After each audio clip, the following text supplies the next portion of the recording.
Good morning, everybody. Welcome back to Coffee with Craig. Today, we're going to talk about immigration. Well, not exactly immigration.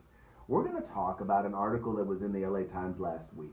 It talked about how Chinese immigrants were exercising the right to bear arms. Okay, so first of all, I'm going to do a little bit of a critique of Mr. Frank Zhang. I'm assuming that's how his name is pronounced of his article. Okay, first of all, number one, the title of the article is at LA area gun store, Chinese immigrants unfamiliar right to bear arms. All right, so first of all, a little English/history lesson. The full phrase of the Second Amendment is the right to keep and bear arms. To a gun store to purchase a firearm so that you can keep it. That's the right to keep arms.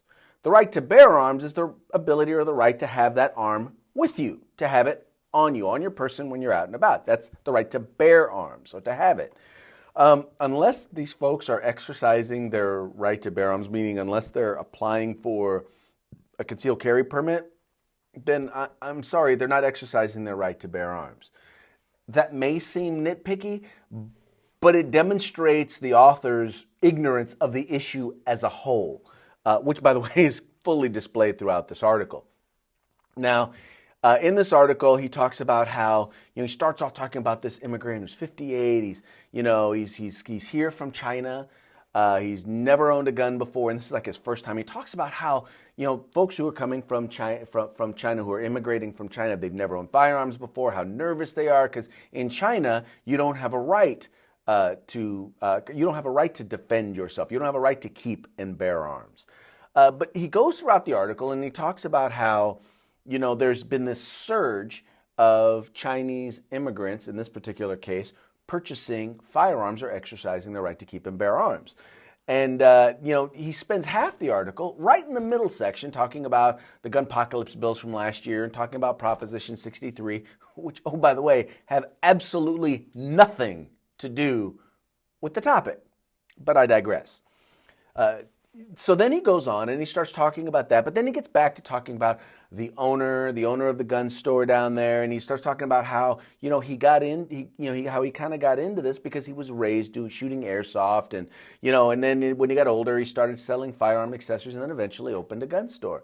And noticed in the last year or so that there's been this huge influx of Chinese immigrants, largely because, well, it probably has something to do with the fact that he's Chinese.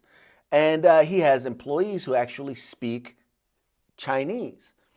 And what that helps do is it actually helps in the sales process. So people come in, they want to be able to talk and converse and ask questions, and it helps to have somebody, obviously, who speaks your language. Anyway, but the whole article goes on to talk about how even though these folks are there and they're buying firearms and some of them are doing it for the first time, how they totally support increased gun control and they totally support the bills that were passed last year in the proposition. And I've talked to you guys about the importance of reading the mainstream media so that you know what they're reporting. But see, even in the mainstream media, even though we know that they're full of it, there's also some nuggets of truth that are there, some nuggets of fact. For example, let's take, for example, where this particular group of immigrants are coming from. China. Communist China.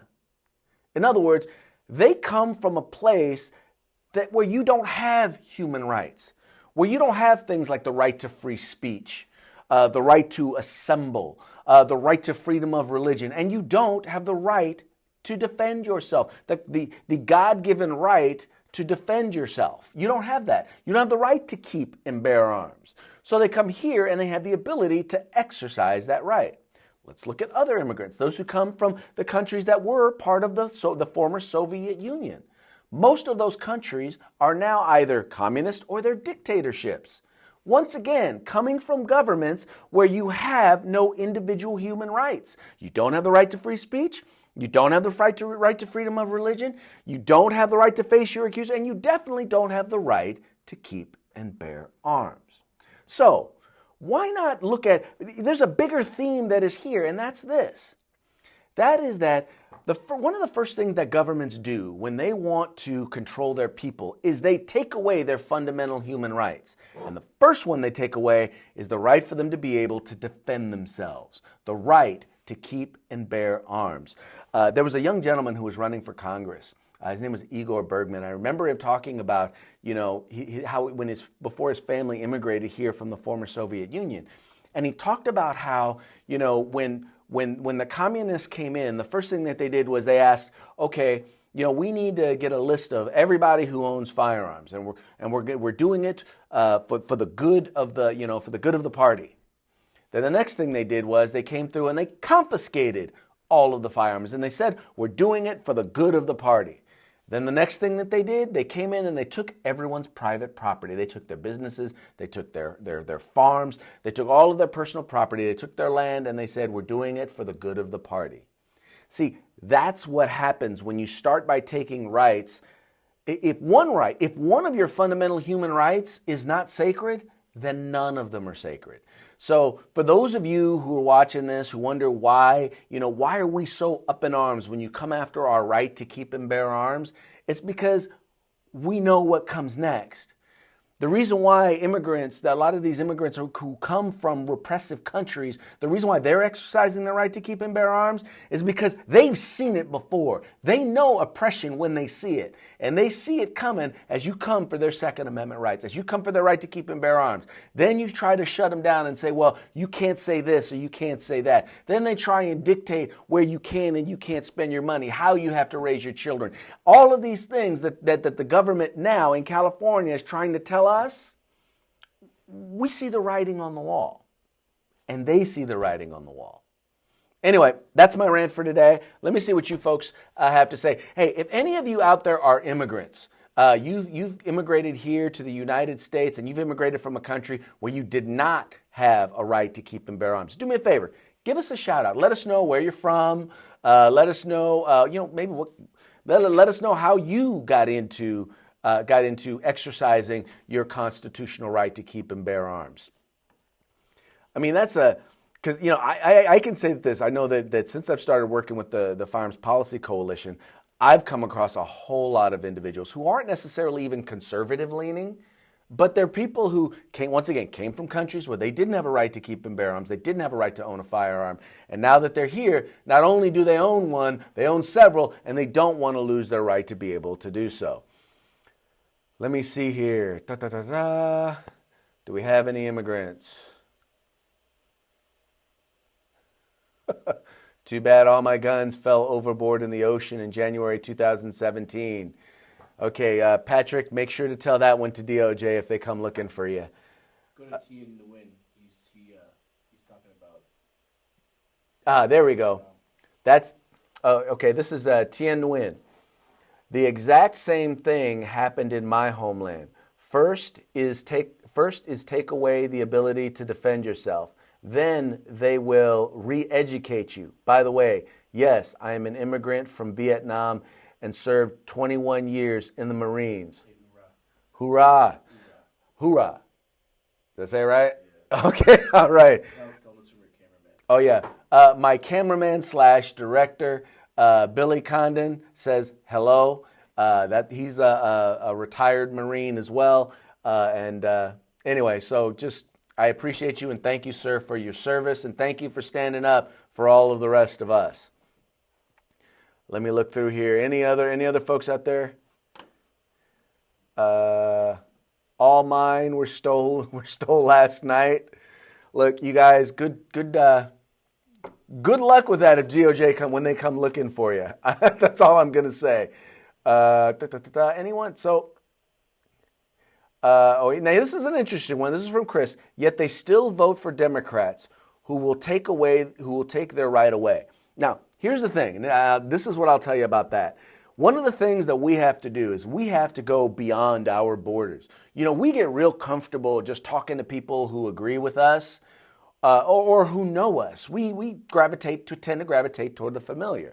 If we want people, in particular immigrants, to know and understand their rights and why the right to keep and bear arms is so important, then guess what? We need to make sure that we're doing some education, that we're doing, I don't want to call it outreach, but we're making sure that they understand that the Second Amendment is a major part of being American. Whether or not you choose to exercise it, you need to know that you have that right.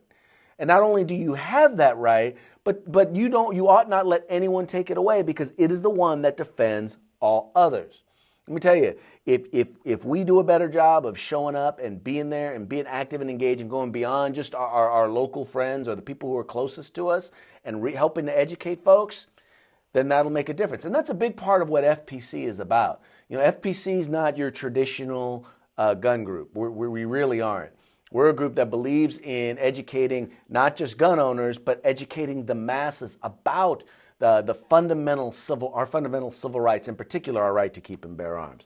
So support us in that, and you guys support it too. Take a look at some of the videos that are in here and some of the posts. There's really good information here at the Cal Guns Foundation, at the Firearms Policy Foundation, where you can take that information, share it with your friends, share it on your Facebook feed. And you know, who knows, maybe you'll help educate some folks who actually are open and willing to listen. Okay. I'm looking at this name, and I'm probably going to butcher it, but I'm going to try and pronounce it anyway. Fanat Nu, and I'm going to leave it at that. He says, I am from Thailand, and have us this thing keeps moving. I'm from Thailand, and they have us register a gun to bring it in for inspection. Then they confiscated our guns. My, does that sound familiar? So that happened in Thailand. He's saying that they basically confiscated, they basically said, oh, register it, bring it in and inspect it, and then they took it. Yeah. And by the way, when people say, well, we're not going to take your guns, well, they've already confiscated firearms once in the state of California.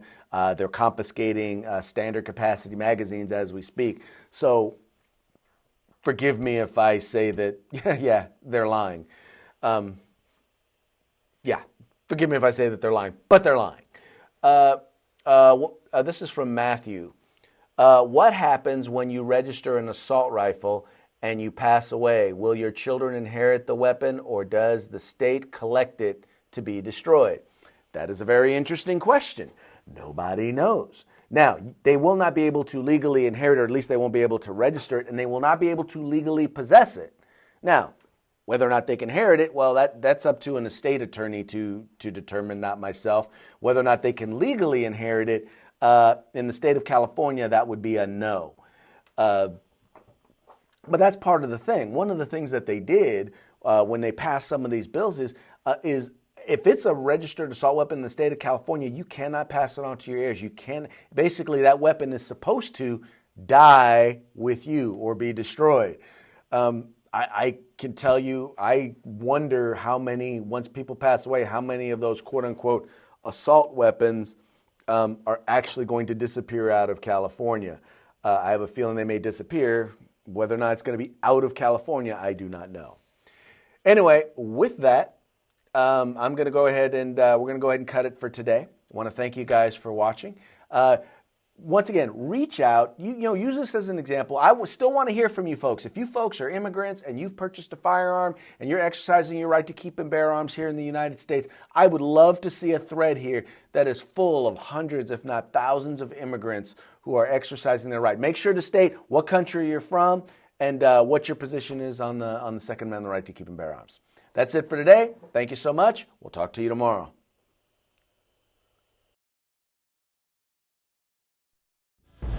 If you like these updates, please share them with your friends and subscribe to our YouTube channel.